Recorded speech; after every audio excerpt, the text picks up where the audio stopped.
Hello friends, आज हम बात करेंगे कि डेंटल इम्प्लांट्स कितने समय तक चलते हैं। तो फ्रेंड्स, ये क्वेश्चन मुझसे अक्सर पेशेंट पूछते हैं कि मैम डेंटल इम्प्लांट्स की लाइफ कितनी होती है, वो कब तक चलते हैं, आगे चल के क्या क्या प्रॉब्लम्स आ सकती हैं, हमें किन बातों का ध्यान रखना है। तो friends, in today's video I am going to tell you everything about dental implants. उनकी कॉस्ट कितनी होती है, कितनी उनकी लाइफ होती है, आपको आगे चल के उनका कैसे ध्यान रखना है कि वो आपको लाइफ लॉन्ग कभी भी प्रॉब्लम ना करे। तो फ्रेंड्स, वीडियो बहुत इंपॉर्टेंट होने वाला है, लास्ट तक बने रहिएगा।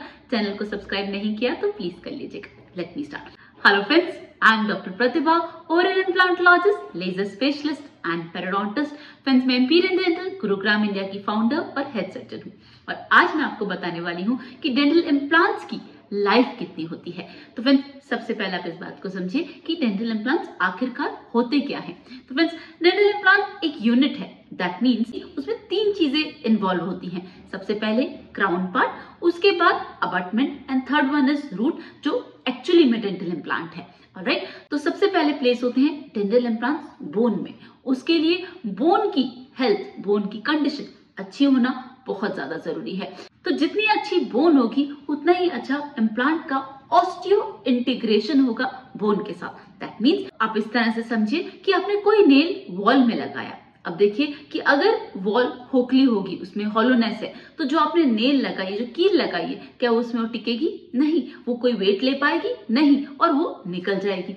उसी तरीके से अगर बोन हेल्दी है, बोन स्ट्रांग है, तो डेंटल इम्प्लांट्स को फ्रेंड्स लाइफ लॉन्ग कभी भी कोई दिक्कत नहीं होगी। हमें क्या करना है, हमेशा बोन को हेल्दी बना के रखना है, बोन में इन्फेक्शन नहीं होने देना है। तो फ्रेंड्स, आपका डेंटल इम्प्लांट लाइफ लॉन्ग आपको कभी भी परेशान नहीं करेगा। ऑलराइट, अब जानते हैं कि डेंटल इम्प्लांट्स को हम डालते कैसे हैं। तो फ्रेंड्स, सबसे पहले हम चेक करते हैं आपकी बोन की कंडीशन। उसके लिए फ्रेंड्स एक एक्सरे होता है जिसे कहा जाता है CBCT, that means cone beam computer tomography, CBCT। Alright, अब इस एक्सरे की मदद से हमें पता चलता है कि बोन की डेंसिटी कैसी है। ऑलराइट, उसके बाद कितनी अवेलेबल बोन है, उसके बाद हम उसमें कितनी लेंथ का और विड्थ का इम्प्लांट डाल सकते हैं। तो जैसे हमारे पास ये चारों चीजें क्लियर हो जाती हैं तो हम आपके इम्प्लांट की सर्जरी का डेट फाइनल कर सकते हैं और आपके लिए इम्प्लांट को ऑर्डर कर सकते हैं। तो सबसे पहला स्टेप ये है कि पहले हम करेंगे प्रॉपर एग्जामिनेशन। उसके बेस पे डिसाइड होगा कि आपके मुंह में कौन सा इम्प्लांट कितने साइज का डलेगा। Alright, once this is done, then फिर इम्प्लांट सर्जरी बहुत ही सिंपल सर्जरी होती है, इसमें कोई कॉम्प्लिकेशन नहीं होता। बस आप इसको सही तरीके से डालिए। फ्रेंड्स, 10-15 मिनट से ज्यादा इसमें टाइम नहीं लगता है और आपको परफेक्ट रूट मिल जाती है अपने दांत की। ऑलराइट, तो फ्रेंड्स, ये मैक्स टू मैक्स 30 मिनट्स लेता है, अदरवाइज 15 to 20 मिनट्स में एक इम्प्लांट अच्छे से प्लेस हो जाता है।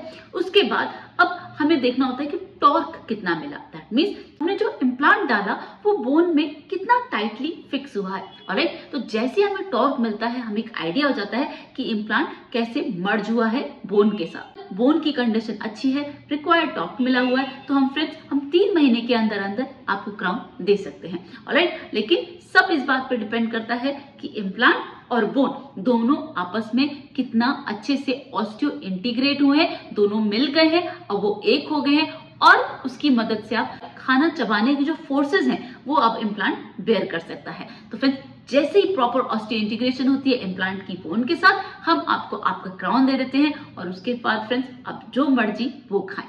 ऑलराइट, अब कहानी शुरू होती है कि जैसे आपका इम्प्लांट प्लेस हो गया तो हमको डालना होता है उसमें कवर स्क्रू। ऑलराइट, वो डाल के हम आपको 3 मंथ्स के लिए रेस्ट करने के लिए देते हैं। बस आपसे एक ही रिक्वेस्ट करते हैं कि इस जगह को साफ रखिएगा, कुछ खाना या फिर इन्फेक्शन ना हो।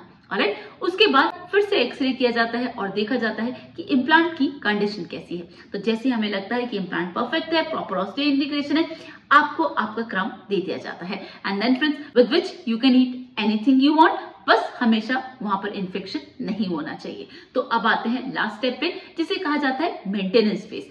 अब जो आपका क्वेश्चन है कि इम्प्लांट्स की लाइफ कितनी होती है, फ्रेंड्स वो डायरेक्टली प्रोपोर्शनल है कि आप वहां पर अगर कुछ खाना नहीं फंसने देते हैं तो वो लाइफ लॉन्ग होता है। तो जैसे कि नेचुरल टूथ है वैसे ही इम्प्लांट है। नेचुरल टूथ में पेरोडोंटाइटिस होता है, जिसे आप पायरिया कहते हैं, कि गम्स और बोन में इन्फेक्शन हो जाता है और अंदर जो दांत की रूट है वो हिलने लगती है उसके इन्फेक्शन की वजह से। उसी तरीके से इम्प्लांट के इन्फेक्शन को कहा जाता है पेरी इम्प्लांटाइटिस।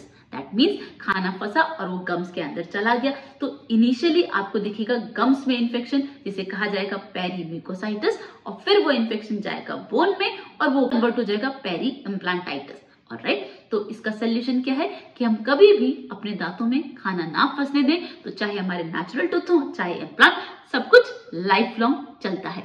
ऑलराइट, और अगर थोड़ा सा बाय चांस आपको इन्फेक्शन दिख रहा है तो यहाँ पर आती है अवेयरनेस, आपका आपके डॉक्टर के साथ कैसा रिलेशन है। अगर आपको थोड़ा सा भी दिख रहा है कि रेडनेस है, अप्रोच योर डॉक्टर। फ्रेंड्स, कोई भी चीज ज्यादा इन्फेक्टेड हो, कोई भी प्रॉब्लम ज्यादा बढ़े, उससे पहले अपने डॉक्टर को कंसल्ट कर लें। वो इनिशियल स्टेज पर ही आपकी प्रॉब्लम को सॉल्व कर देंगे और आपके इम्प्लांट को कभी कुछ होगा ही नहीं।